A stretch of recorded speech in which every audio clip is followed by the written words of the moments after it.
How's it going, everyone? It is Andre Williams, and over here we talk stocks and we focus on one thing.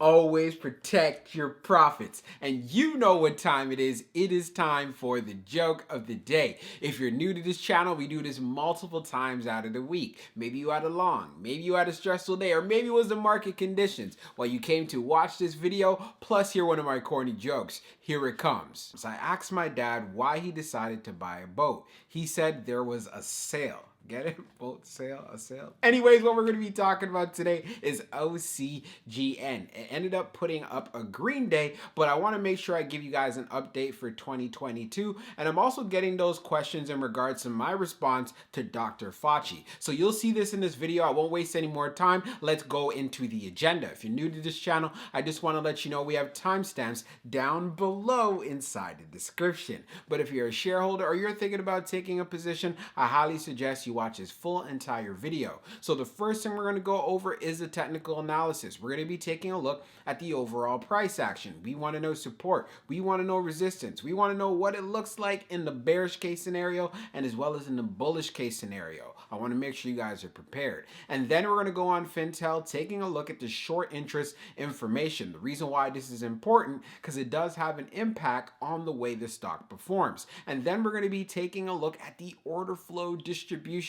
We want to know the buying and the selling behavior on the retail side and as well as on the institutional side. And then when all of that is done, we'll be going into the final thoughts and as well as some more details. So let's get to it. So we're going to do a technical analysis for OCGN. Let's see how it performed on the day. So it ended up closing at $4.72, being up 3.74%. On the low, it tested $4.46, and then on the high, testing $4.90. When we take a look at the volume stats on the day, you could see we traded at 10.733 million shares, and the average volume over 10 trading days is at 13.642 million shares. So even though we did have below average volume on the day, we saw some strength in OCGN stock. Now, when we take a look at our chart, which is a daily chart, we can see from the RSI down below, it is right around 40.04.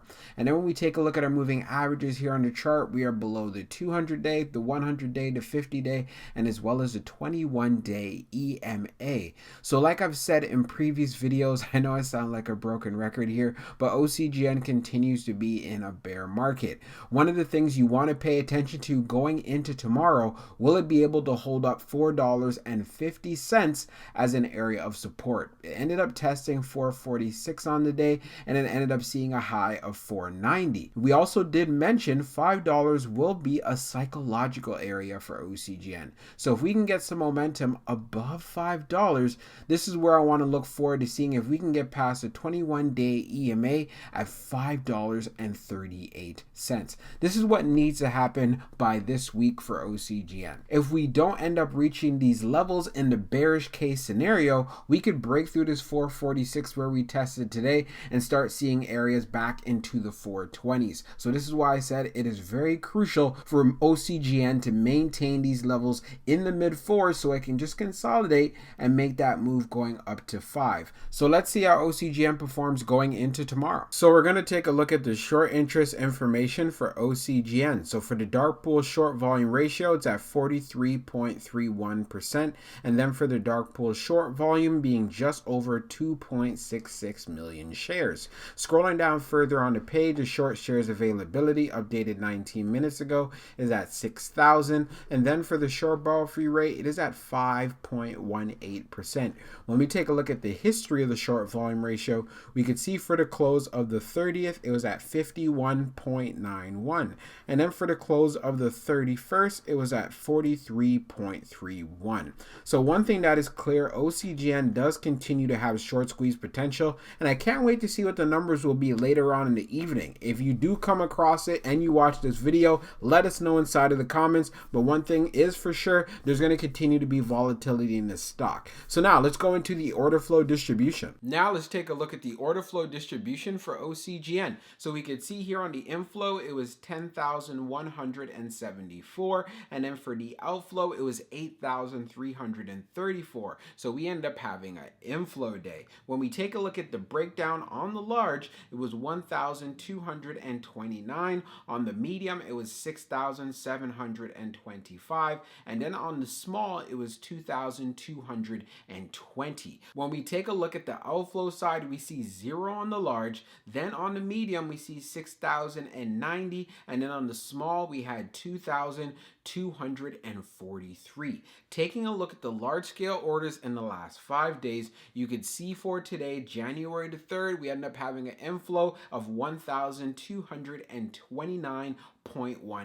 When we analyze the numbers even further for the small scale orders that tends to represent the retail side, we had more selling than we had buying, but keep in mind it was fairly close. And then on the medium, we had more buying than we had selling, which it was fairly close as well. And then on the large, this is where we had more buying than we had selling, and we could see this from the large scale orders that we just covered. And then when we take a look at the turnover ratio, it was right around 5.41%.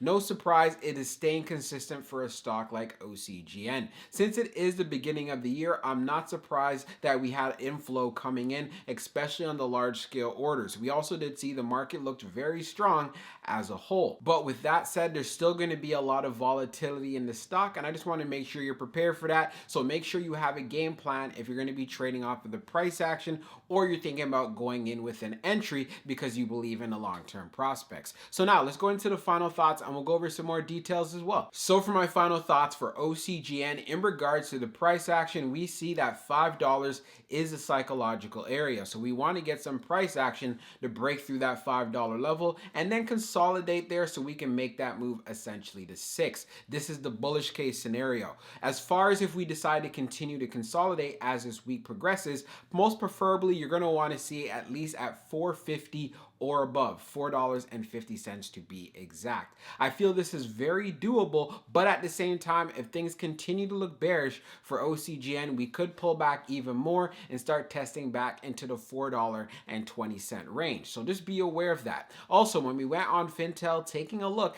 at the short interest information, it still continues to have short squeeze potential. So this is why when you have catalyst or you have buying pressure coming in, we could see some strong moves. And we already know it's always a buy the rumor, sell the news kind of thing with this stock. So just be prepared if you already are in a position. And in response to the recent interview that Dr. Fauci had, and when he was asked about covaxin, the only thing I can really say about that, there's a lot of politics that are involved. What we could see, they're clearly prioritizing the mRNA vaccines from Pfizer and Moderna. And we could see, as far as covaxin is concerned, it just brings in more competition, and it looks like they're really not trying to deal with that right now at the moment. And this is what's really frustrating. I feel you should be able to have the option to choose a traditional vaccine. I think this can provide a huge benefit for those who are hesitant on taking mRNA vaccines, and this is why I feel it should be out there. We do know that we got the WHO approval, so as far as for the FDA, they're saying that they need some more information.